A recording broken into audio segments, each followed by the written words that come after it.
क्या कभी आपने सोचा है पूरा साल मेहनत करने के बावजूद भी आपकी मेहनत जाया हो सकती है? क्या कभी आपने ये जहन में तस्वुर किया है कि सारा साल अच्छे नंबरों की उम्मीदें लाने के बावजूद आपके नंबर कम आ सकते हैं? अगर इन सारी बातों इन परेशानियों से बचना चाहते हैं तो इस वीडियो को एंड तक जरूर देखें।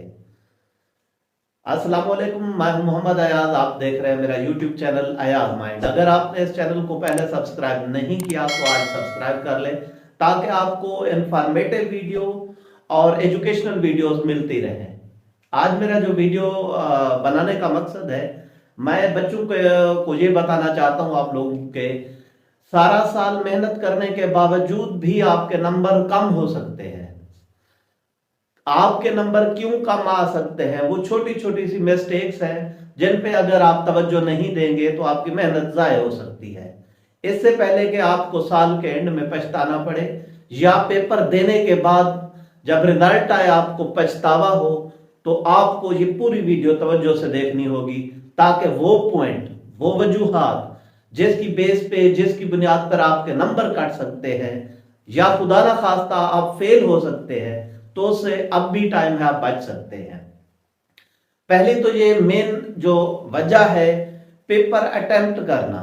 जो आपका पेपर होता है, पेपर आप अटेम्प्ट करते हैं, पेपर को लिख कर आते हैं, उसका जो खाका होता है, उसको जो लिखने का स्टाइल होता है, वो बड़ा ही ज्यादा असर रखता है पेपर चेकर पर। स्कूल में आपका उस्ताद आपके बारे में जानता है, ये बच्चा मेहनती है, ये बच्चा कमजोर है, तो वो उस हिसाब से नंबर का ये करता है, हिसाब लगाता है। लेकिन जब आप बोर्ड के एग्जाम देते हैं तो आपको पता ही नहीं होता कि आपका पेपर किस बंदे के पास जाएगा, और पेपर चेक करने वाले को भी बिल्कुल पता नहीं है कि आपका ये पेपर मेरे सामने जो रखा हुआ है, ये बच्चा बोर्ड का टॉपर हो सकता है या किस किस्म का बच्चा है। आपका पहला, आपके पेपर का पहला जो तासुर है आपकी राइटिंग है। जितना ज्यादा पेपर को आप खूबसूरत बनाकर लिखेंगे, आपका पेपर चेकर उनसे उससे ज्यादा मुतासिर होगा, और वो क्या करेगा, उसी हिसाब से अपने जहन में एक खाता बिठाएगा कि ये बच्चा पढ़ने वाला है या ये बच्चा पढ़ने वाला नहीं है। सबसे पहली बात, पेपर को अटेम्प्ट करते हुए राइटिंग आपकी कमाल की होनी चाहिए। अगर राइटिंग आपकी अच्छी नहीं है तो आप जितना भी लिखेंगे, आप पेपर चेक कर को इंप्रेस नहीं कर पाएंगे, जिसकी वजह से वो आपको पूरे नंबर नहीं दे पाएगा। उसके बाद दूसरी हमारे अपने अंदर की खामियां हैं जिनकी वजह से हम पूरे नंबर नहीं हासिल कर पाते।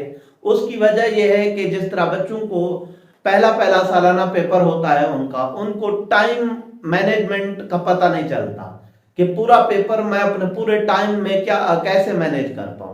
आप अपने पेपर का टाइम के हिसाब लिखा हुआ होता है क्वेश्चन पेपर में, उसी हिसाब से शुरू से ही देख कर चले कि आपने पेपर को किस तरीके से अटेम्प्ट करना है, कितने टाइम में अटेम्प्ट करना है। अगर आप टाइम का खास याद रखेंगे तो आपका पेपर सही तरीके से अटेम्प्ट होगा। उसके बाद हमारे पास यह है कि हमने पेपर को किस तरीके से अटेम्प्ट करना है। फॉर एग्जांपल आपके पास शॉर्ट क्वेश्चंस हैं, बच्चे क्या करते हैं, एक तो रफ अंदाज में कर रहे होते हैं। फॉर एग्जांपल अगर उनको आते भी हैं, अगर आते हैं तो आप एक सीक्वेंस के साथ चलें। अगर आपको नहीं आ रहे, पहला क्वेश्चन नहीं आ रहा, आप दूसरा करना चाह रहे, तो वहां पे क्वेश्चन नंबर या पार्ट नंबर 2 ही आप लिखें। राइटिंग आपकी अच्छी होनी चाहिए। उसके बाद अगर आप लिख रहे हैं, वहां पर कोशिश करें जो मेन पॉइंट अगर आपके हैं, अगर आप उनको अंडरलाइन कर देंगे तो उससे आपको यह फायदा हो सकता है पेपर चेकर को। वो पेपर चेकर उस पेज को ओपन करता है, वहां पे देखता है ये मेन पॉइंट है इस टॉपिक के बच्चे ने लिखे हुए हैं, आपको पूरे नंबर मिल सकते हैं। ये हमारे पास है। उसके बाद यह है कि अगर कोई क्वेश्चन आपको नहीं आ रहा, उसमें थोड़ा बहुत आपको डाउट है, उसको कोशिश करें पैराग्राफ की सूरत में लिखें। अगर आप उसको पॉइंट की सूरत में लिखेंगे तो वो फौरन आपकी मिस्टेक का पता चल सकता है, लेकिन पैराग्राफ के अंदर लिखा हुआ होगा तो उसमें जो है बहुत कम उसको आइडिया होगा।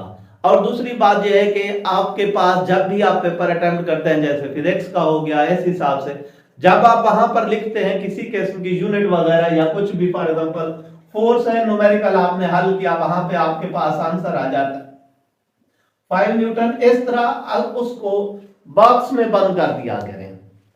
इसका आपको क्या फायदा हो सकता है?